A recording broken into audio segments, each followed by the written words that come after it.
Buenos días con todos y el día de hoy vamos a exponer nuestro trabajo de investigación formativa.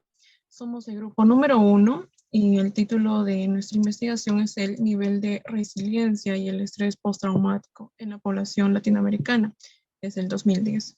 La docente asesora es la magíster Nail Pumaya Alves y los integrantes de nuestro grupo es Candela Morales Eduardo David, Cari López Rocío Milagros, Cruz Ainaya Wilson, Justo Guamaní María del Carmen, La Serna Castañeda Carla Patricia, Santander Valencia Sebastián y Coyori Quispe Andrea Lucero. En la parte de introducción, vamos a iniciar brevemente explicando un poco sobre lo que es la resiliencia, ¿no? Lo cual es un fenómeno ampliamente observado al que tradicionalmente se ha prestado poca atención, que incluye dos aspectos relevantes: resistir el suceso y rehacerse del mismo, ¿no? Esto citado según Bonao Wortman en 2002. Ante un suceso traumático, las personas resilientes consiguen mantener un equilibrio estable sin que afecte su rendimiento y a su vida cotidiana. El testimonio de muchas personas revela que aún vivido una situación traumática han conseguido encajar y seguir desenvolviéndose con eficacia en su entorno. El trastorno de estrés postraumático va a estar caracterizado por la presencia de malestar que son causados en el individuo como consecuencia de la exposición de un sujeto determinado a un determinado evento, ¿no? Al cual le va a resultar traumático, o del impacto que le genera algún evento ocurrido a alguien más en su presencia.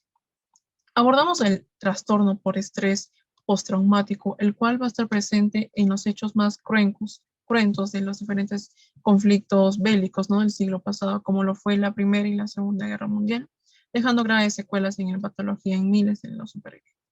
Con el fin de obtener una perspectiva holística del trastorno por estrés postraumático, recurrimos a diferentes investigaciones, ¿no?, tanto de Chile y México. En México se sabe que el 3% de las personas expuestas a fenómenos naturales han desarrollado estrés postraumático, además de padecimientos físicos. Asimismo, en Chile se ha realizado un estudio a un grupo de hombres expuestos al terremoto y tsunami, el cual mostró que la mayoría de los participantes van a presentar problemas de salud física. Por último, la psicología positiva recuerda que el ser humano tiene una gran capacidad para adaptarse y encontrar sentido a las experiencias traumáticas más terribles, capacidad que ha sido ignorada por la psicología durante muchos años. Le doy el pase a mi siguiente compañero. Bien, hemos dividido este trabajo de investigación formativa en 3 capítulos. El primer capítulo abarca lo que es el planteamiento del problema, hipótesis, justificación, limitaciones del estudio, definición de términos y las variables. Bien, nuestro planteamiento del problema es el siguiente. Basado en los estudios internacionales, han mostrado que ha habido un importante aumento de daños ocasionados por desastres naturales, lo que se debe a múltiples factores, entre los que se encuentra el crecimiento de la población en áreas costeras y de riesgo y valoraciones climáticas extremas, tales como inundaciones y sequías. Lo anterior han llevado a que a la fecha existan una vasta literatura sobre tales fenómenos. En general, la exposición a un desastre natural está relacionado generalmente con la aparición de trastorno postraumático. Sin embargo, las nuevas investigaciones en psicología positiva proponen variables psicológicas que emergen después de vivir un incidente crítico que produce a las personas a un desarrollo como individuos. Nuestra pregunta de investigación es: ¿cuál es la relación entre el nivel de resiliencia y estrés postraumático en la población latinoamericana durante la década del 2010? Objetivo general es determinar la relación entre el nivel de resiliencia y el estrés postraumático de la población latinoamericana durante la década del 2010. Los específicos son identificar los factores de adaptación resiliente en las víctimas frente a una situación de desastre, identificar el nivel de estrés postraumático frente a una situación de desastre y comparar los resultados de los niveles de resiliencia y estrés postraumático en México y Chile. Nuestra hipótesis es: las secuelas tras el evento traumático en un desastre incrementan dependiendo de la magnitud del desastre, por lo que existe una correlación significativa entre ambas variables. Nuestra justificación, doy paso a mi compañera para exponer esta parte. Bien, en cuanto a justificación, vemos que en la sociedad peruana, ¿no? Podemos encontrar diversos riesgos, tanto físicos como psicológicos, y de ello va a existir una gran cantidad de personas que en busca del llamado desarrollo personal, cada sujeto necesita tener esa estabilidad emocional, ¿no? Para socializar con sus similares. Esa capacidad de relacionarse es una continua evolución que inicia desde la niñez y del cual va a depender el nivel de interacción y la sociabilidad de una persona. Sin embargo, esas situaciones que se presentan y no es posible controlar la mayoría de casos ponen a prueba la capacidad de afrontar y mantener un equilibrio mental ante situaciones causadas por el estrés. En contraste, el estrés postraumático se va a relacionar a un acontecimiento impactante como el hecho de presenciar un evento terrorífico o peligroso que no ha podido ser superado y afecta de manera directa a la persona e indirectamente a la sociedad donde se desenvuelve. Por ello, cuando un desastre deja de manifestarse, es cuando la población realmente empieza a luchar con ello, ¿no? Las personas que lidian con las consecuencias son los que estuvieron presentes e incluso se puede llegar a ramificar a terceras personas. Por ejemplo, luego de un deslizamiento ocurrido en julio de este año, digamos, hubo un herido, 204 damnificados y 57 viviendas inhabitables en el distrito de Chavín-de-Guanta, en la Sierra Norte del Perú. O también el desborde del río Tambo en 1990, que inundó las áreas de cultivos cercanos, afectando a los dueños de esas tierras. Asimismo, también hablemos del terremoto del 2001 en Arequipa. Pues aparte de la destrucción de la infraestructura de las edificaciones, los más afectados fueron las pérdidas de las familias de los habitantes. Son estos sucesos aversivos, ¿no? Los que inducen en las personas el llamado trastorno de estrés postraumático, donde la persona vive o imagina un evento sucedido y lo interpreta como una amenaza cada vez que encuentre el estímulo relacionado. Bueno, el presente trabajo va a ayudar a identificar desde una propuesta analítica lo sucedido en dos países que a su modo evalúan el nivel de resiliencia frente a un evento traumático y cómo estas adversidades afectaron en su vida social, su habilidad de afrontar las circunstancias con el fin de proporcionar herramientas para sobrellevar estas limitaciones. Los que se van a beneficiar con esta recopilación de artículos serán los países latinoamericanos, a quienes se va a identificar dentro de la población pues los antecedentes con los que contamos son situaciones que van a servir de ayuda para ejercer un mayor control de trastorno y cuestión. Y sobrellevar la situación, ¿no? Con una resiliencia efectiva. De esta manera, se va a esperar que los afectados tengan a su disposición ayuda pertinente y necesaria para su vida. Bien, en cuanto a las limitaciones del estudio, las limitaciones van a marcar los casos más recientes, ¿no? De eventos traumáticos de origen catastróficos en ciudades de Latinoamérica. Doy el siguiente, pase mi siguiente compañero. Muy bien. Ahora, dentro de la definición de términos, tenemos lo que es la resiliencia y estrés postraumático. Empezamos por la parte de la resiliencia. La resiliencia es definida por el Sendai como una comunidad o una sociedad que están expuestos a ciertas amenazas, en este caso desastres, y que puedan absorber, adaptarse, transformarse y sobre todo recuperarse de los efectos que trae consigo estos desastres. Ahora, también la resiliencia se va a encontrar enmarcada tanto por la habilidad de poder soportar y recuperarse de los impactos agudos. Ahora, eh, así como también tenemos la depresión, las crónicas que ocurren en un lapso de tiempo más largo. Por ejemplo, el agotamiento de las aguas subterráneas o la deforestación o en temas socioeconómicos como el desempleo y la población sin acceso a vivienda. Después tenemos lo que es el estrés postraumático. El estrés postraumático es una patología del espectro de los trastornos de ansiedad que sobreviene tras la exposición a un evento altamente perturbador, donde la vida y la integración de las personas se ven seriamente amenazadas, donde estas personas que están expuestos a un acontecimiento psicológicamente traumático que por lo general se encuentra fuera del marco habitual de las experiencias humanas. No obstante, el contenido clínico que subyace a este término ya fue descrito en el siglo XIX con víctimas de accidentes ferroviarios, veteranos y prisioneros de guerra. Ahora, la exposición a traumas graves como la neurosis por trauma psíquico, síndrome post-Vietnam y reacciones extremas por estrés y neurosis traumática. Sin embargo, los conflictos bélicos, especialmente la Primera y Segunda Guerra Mundial y la Guerra del Vietnam, los que consolidaron el interés por este trastorno, al observar que en porcentajes importantes de soldados norteamericanos presentaban sintomatología postraumática. Entonces, este término incluye dos aspectos. Por una parte, la respuesta del estrés, que es disfuncional, y por otra, el trauma. El estrés es un concepto que alude a una respuesta inespecífica del organismo ante una demanda cuando se está frente a un estresor, y el organismo responderá buscando la adaptación y el equilibrio, es decir, la homeostasis. Después tenemos aquí las variables: variable principal, que es la resiliencia; la variable secundaria, que es el estrés postraumático; y por último, la variable interviniente, que sería el país. Gracias, eso es todo.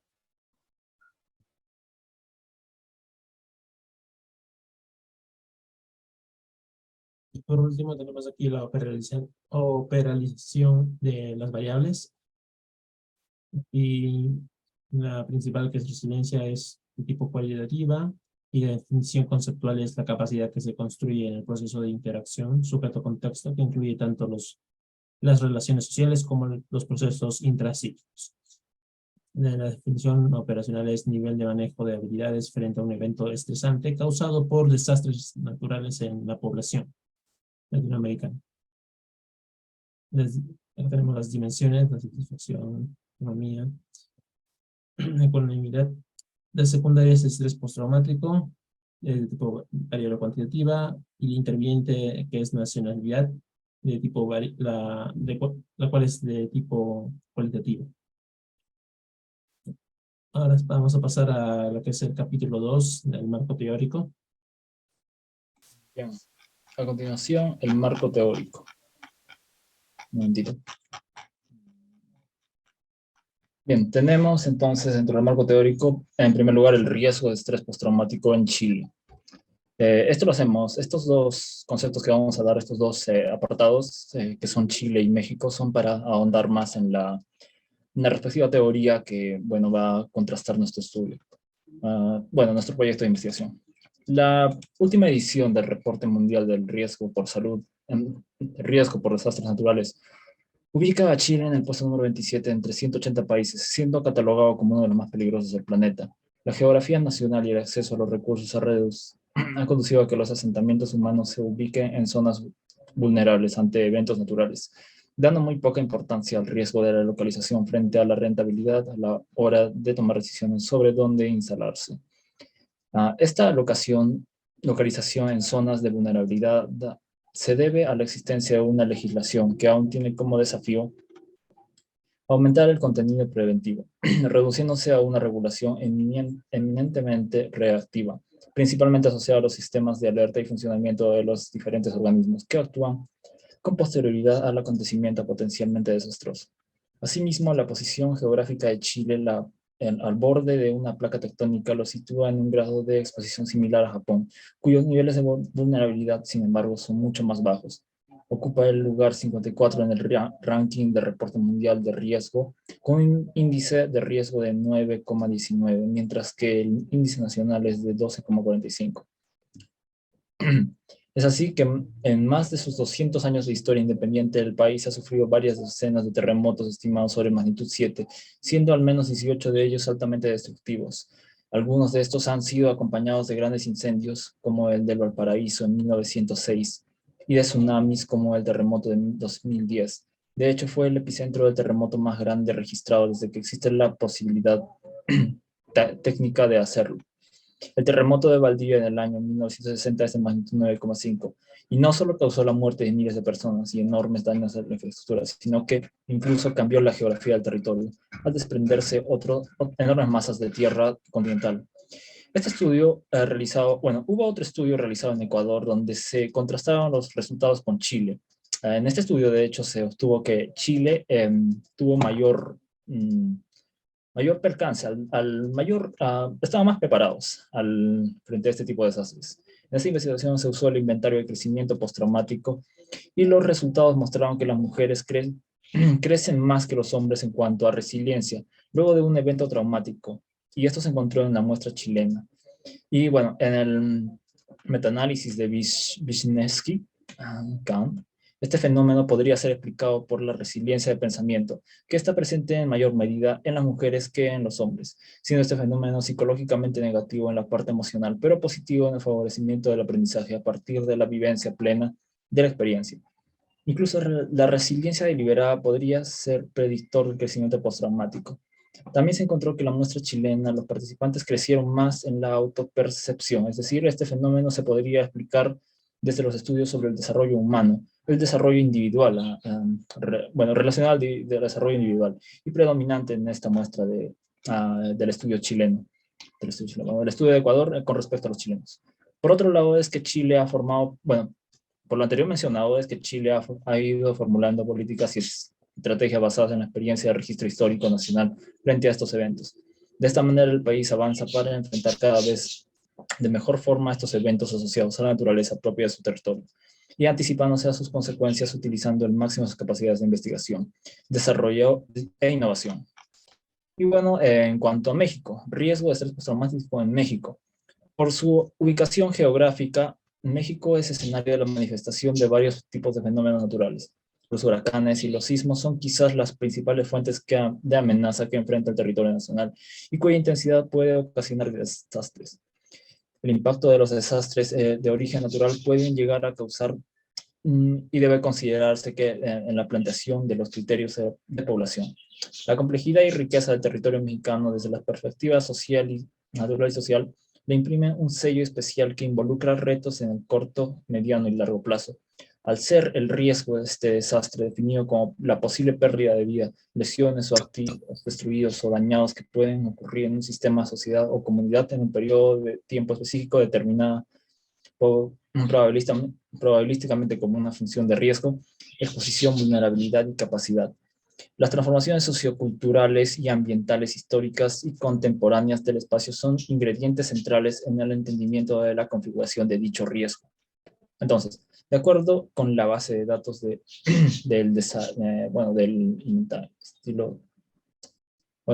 abreviado MDAT, durante el periodo de 1900 a 2018 se registraron en México 231 desastres, de los cuales las tormentas desencadenaron 105 eventos, es decir, 45% del total, mientras que 69 inundaciones representaron el 29.8%. En un porcentaje menor se registran 35 desastres detonados por sismos, 15%, 12 por procesos de remoción de masa, 5.1%, y 10 por actividad volcánica, 4.3%. Los años 1900 y 2010 y 2011 presentaron el mayor número de riesgos, todos ellos con 9. En 1999 hubo 4 desastres encadenados por inundaciones, 3 por sismicidad, 1 por tormenta y 1 por actividad volcánica. En 2010, 4 de los desastres estuvieron asociados a tormentas, mientras que 2 inundaciones y procesos de remoción de masa y 1 a sismos. Para 2011, el número de desastres desencadenados por tormenta fue de 5, mientras que los 3 fueron por inundaciones y 1 debido a sismicidad. Según González, en 2019, es cierto que un sismo no se puede predecir, está latente la probabilidad de que suceda de nuevo, debido a que la comunidad se encuentra en una zona sísmica. De ahí su vulnerabilidad. Y de esta manera se requiere la preparación del empleo. Bueno, en resumen, para esta parte, México está menos preparado. Bueno, al no ser parte de la muestra, de las personas que están en el mayor índice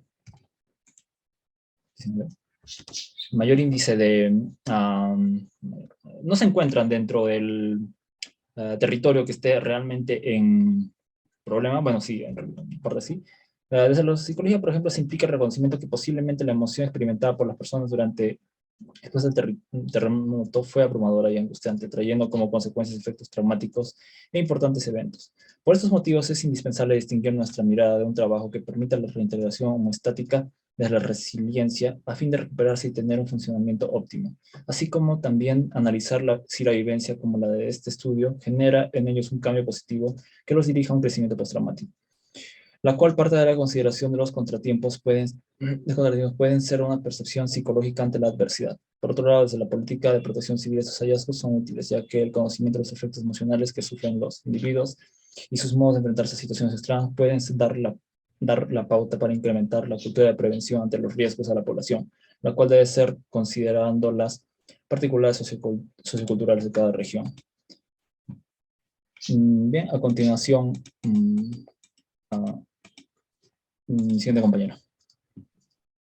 Bueno, ahora daremos explicación al estudio de caso que hemos tomado para nuestra investigación.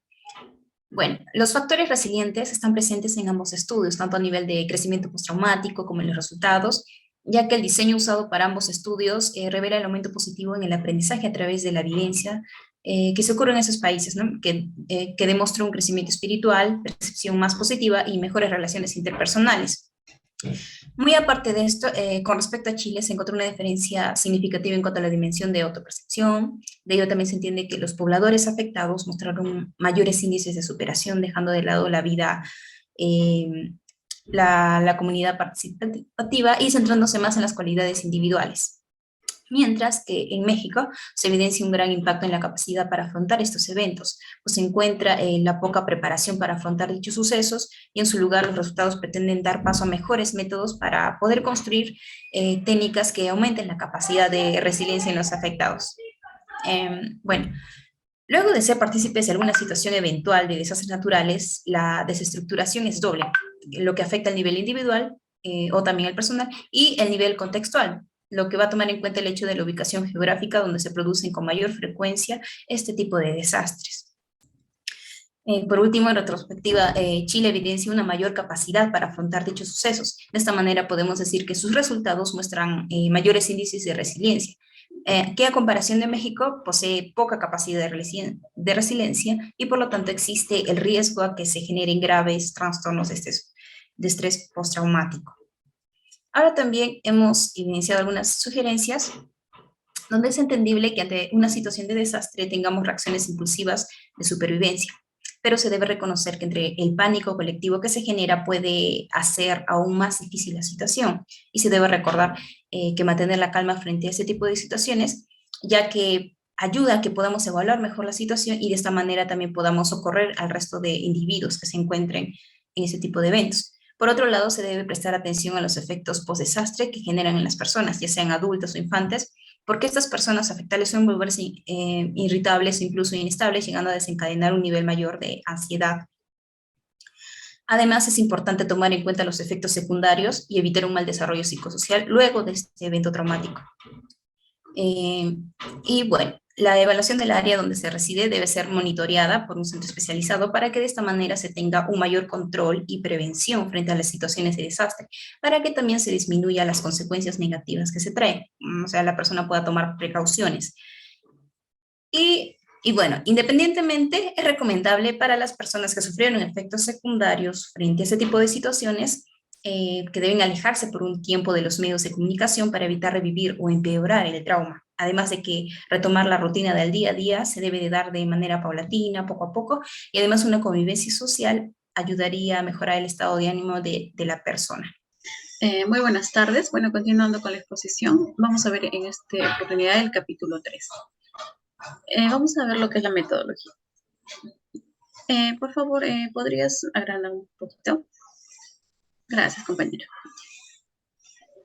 Bueno, vamos a ver el diseño.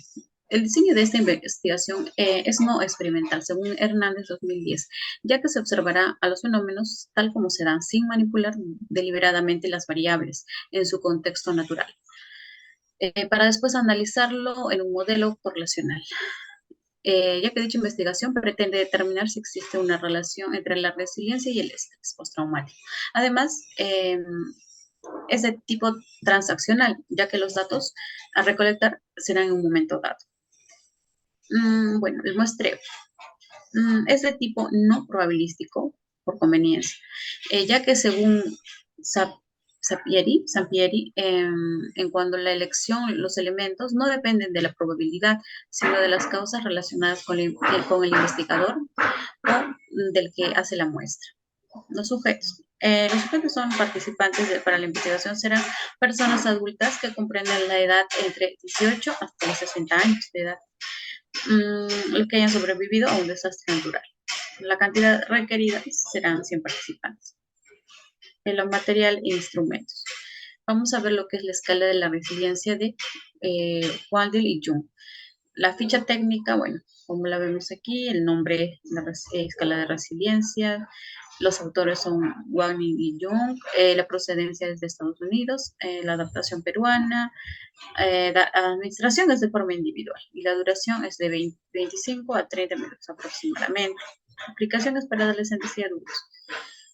Y bueno, la significación, como vemos, ¿no? La escala tiene las siguientes dimensiones: de ecuanimidad, sentirse bien, confianza en sí mismo, perseverancia y satisfacción en sí mismo. Siguiente, por favor. Bueno, vamos a ver ahora la evaluación global de estrés postraumático, por sus siglas EGEP. En la ficha técnica de este test vamos a ver acá, los autores son Gómez y Saberón. La aplicación puede ser individual o colectiva. La edad de aplicación es a partir de los 18 en adelante. El número de ítems son 64 en 3 secciones que se hacen referencia a los acontecimientos traumáticos, la sintomatología y el funcionamiento. El tiempo de aplicación es aproximadamente 30 minutos. La evaluación, el objetivo de este instrumento es determinar la presencia del cumplimiento de los criterios diagnósticos del DSM-5 para el trastorno de estrés postraumático, a partir de la existencia de dichos acontecimientos traumáticos. La variación, bueno, se ha llevado a cabo una amplia muestra de adultos a partir de los 18. Material, bueno, como vemos, el manual de aplicación, el ejemplar de la respuesta y la hoja de corrupción. Haré el procedimiento. Una vez preparado este material de trabajo, se procederá a establecer contacto con los participantes, recogiendo la información a través de cuestionarios de la escala de resiliencia de Walding y Jung. Y la escala de resiliencia de Walding y Jung, constando con una duración de 25 a 30 minutos aproximadamente, se elaborará una base donde se procesa la información pertinente de cada participante durante todo el proceso de aplicación. Al finalizar esta etapa de estudio, se realizará una reunión informativa sobre los hallazgos preliminares encontrados en los participantes. De la misma forma, se les absolverá de cualquier duda que tengan y se respetará cualquier convenio prefijado en la investigación. Muchas gracias. A continuación, mi compañera. Muy bien, dentro de los aspectos administrativos, como primer punto tenemos el plan de acción, dentro del cual la primera parte va a acabar recolectando los datos. Estos serán recolectados con historias clínicas y fichas de información de los participantes. Como segundo punto, dentro de esta tenemos la elaboración de la base de datos, dentro del cual adjuntaremos tanto los antecedentes como los datos y las puntuaciones que se sacarán según los cuestionarios que ya han sido mencionados anteriormente. Luego, dentro de esto, también vamos a hacer un procesamiento de análisis de datos, una presentación de resultados, una clasificación y tabulación de todos estos resultados. Y por último, vamos a hacer una discusión y una elaboración de conclusiones para finalmente redactar un informe del presente estudio, ¿no? Como segundo punto principal, tenemos una asignación de recursos humanos, dentro del cual vamos a tener de responsables a 7 investigadores, un asesor, y nuestra muestra serían de 5 colaboradores. Para nuestros recursos materiales, nosotros vamos a necesitar hojas bond, cuadernillos, papelógrafos, lápices, lapiceros, reglas, borradores, tarjadores, una disquete, si ya se vea el caso, una computadora, historias clínicas, entre otros, ¿no? Muy bien, continuando con esto, tenemos un presupuesto y un cronograma, dentro del cual vamos a dar una descripción detallada de paquetes de hojas bond, cuadernillos, papelógrafos, artículos de escritorio, internet. Dentro de los paquetes de hojas tenemos una cantidad, de la cual su monto es 12 soles, dentro de los cuadernillos 8 cantidades, con un monto de alrededor de 16 soles, papelógrafos 8 igual, 4 soles, artículos de escritorio también 1 para cada persona, con un monto de 20 soles, y el internet que sería de 50 soles, con un total de 102 soles aproximadamente. Continuamos con el cronograma. Estos verán a ser desde los meses de diciembre, enero, febrero, marzo, abril, mayo y junio, dentro de los cuales el primer mes de diciembre y sus 4 semanas se estará dictaminando lo que son la búsqueda de artículos, elección de artículos, búsqueda de información del programa, elección de variables, el planteamiento del problema, entre otros, llegando hasta el marco teórico y también estableciendo la muestra correspondiente. Después de esto, habrá una aplicación de los instrumentos, el procesamiento de datos, que serían mayormente entre los meses de enero y febrero, para consiguiente aplicar el programa en sí en su totalidad, que estos serían alrededor de 4 meses o 5, y viendo el caso, a partir de febrero hasta junio, ¿no? Y por último, la interpretación de los datos, que serían en la última fecha, que sería junio. Consiguientemente, tenemos nuestra bibliografía ya detallada en nuestro informe. Siguiente, lo que tenemos serían los anexos. Como primer anexo tenemos el consentimiento informado, el cual se le dará a cada participante. Y por siguiente, una ficha sociodemográfica. Y por último, tenemos lo que son las escalas de nuestros test, tanto para el estrés postraumático como la resiliencia. Con esto concluimos nuestras exposiciones. De antemano, muchas gracias por su atención.